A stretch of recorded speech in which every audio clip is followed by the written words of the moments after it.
Flin Flon, Manitoba is the portrait of a mining town. Almost every one of its 7,500 residents has some sort of connection to the company. The company is Hudson Bay Mining and Smelting, and it's the lifeblood of the community. It's been pulling zinc and copper out of the rock since 1927. If the mine is the blood of the town, then hockey is its heart. In the past, the company provided good-paying jobs for the young men who strapped on blades to represent their booming frontier town.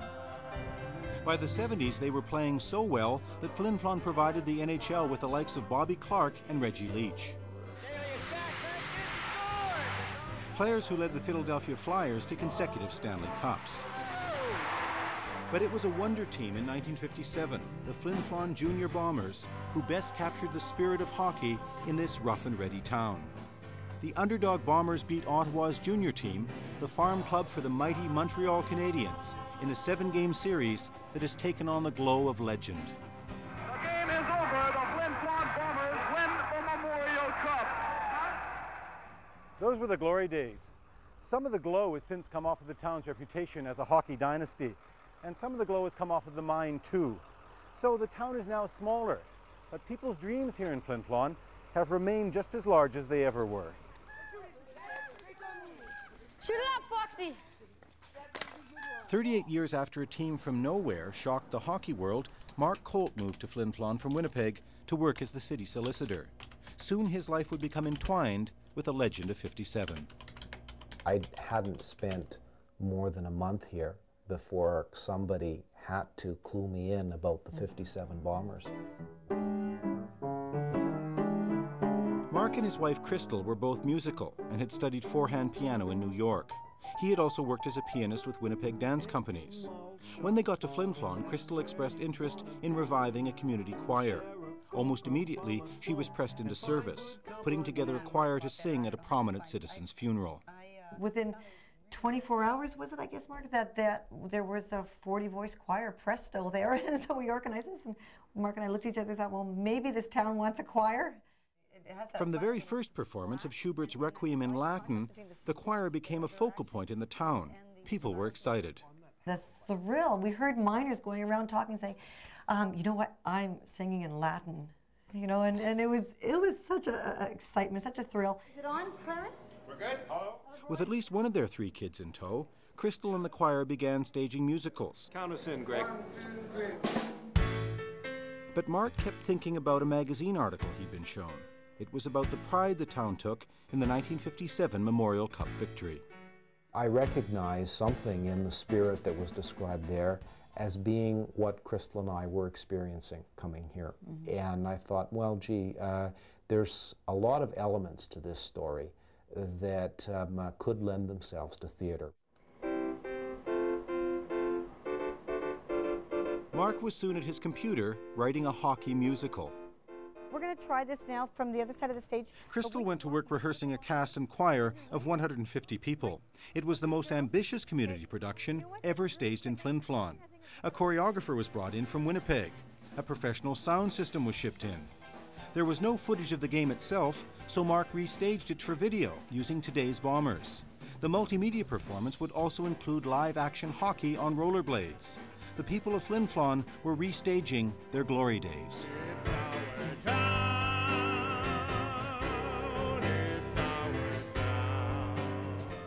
What you're about to see here is the greatest event in 1957.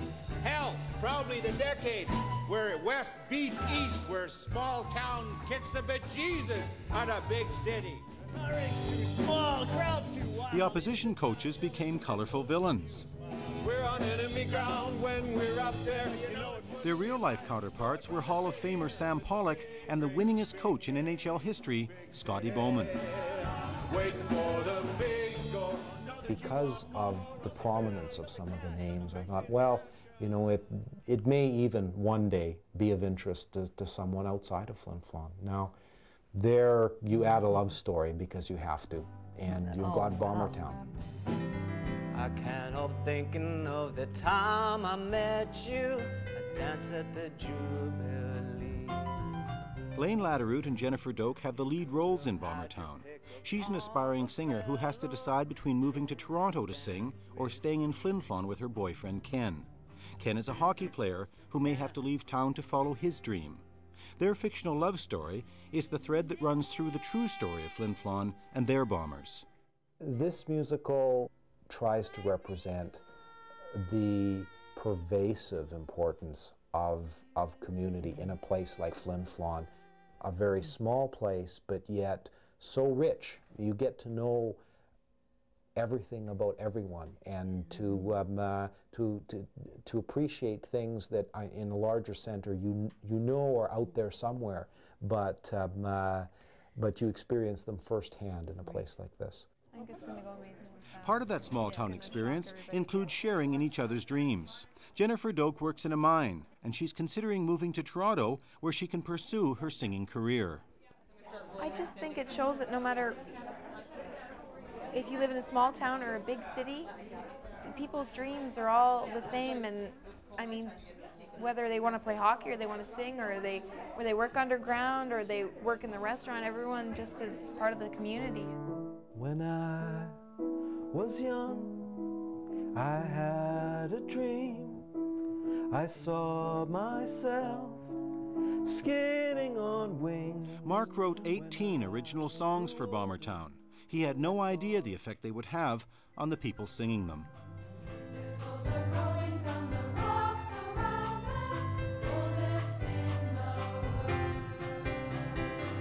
It has been at times a surprisingly emotional sort of thing. Many people who grew up in Flin Flon have come to me at various times and said, I cried when I started to sing. I don't know why. It was a happy tune, but just thinking back to those memories, just brought it back. If you have problems finding your seat, we can probably help. Opening night. Thank you. All 3 Bombertown performances are sold out. Over 10% of Flin Flon's entire population is about to relive 1957. 1,800 people are coming to see this play, even if it were 18, if they felt the way some of the cast members do about the whole experience, that would be enough for me. To your left, we got. To your left, we got Flin Flon Bombertown. And they drop the puck back to the Bomber blue line.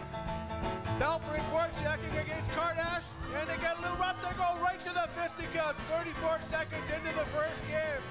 Your world is working for the company. Could be hard, could be rough. If you're strong and tough, you might just prove that you're good enough. He could be my ticket to places far. Well, what can you do for me? You're just a bomber wannabe. Can't you see? Don't you see? Can't you see what hockey players get away with? The golden hair, eyes are blue, oh damn shiny step that you want me to. It's Flin Flon walls, it's Flin Flon walls. You're in the world where they waltz like we do tonight. They drop the puck. Here comes Kodak with it. Across, he shoots, he scores!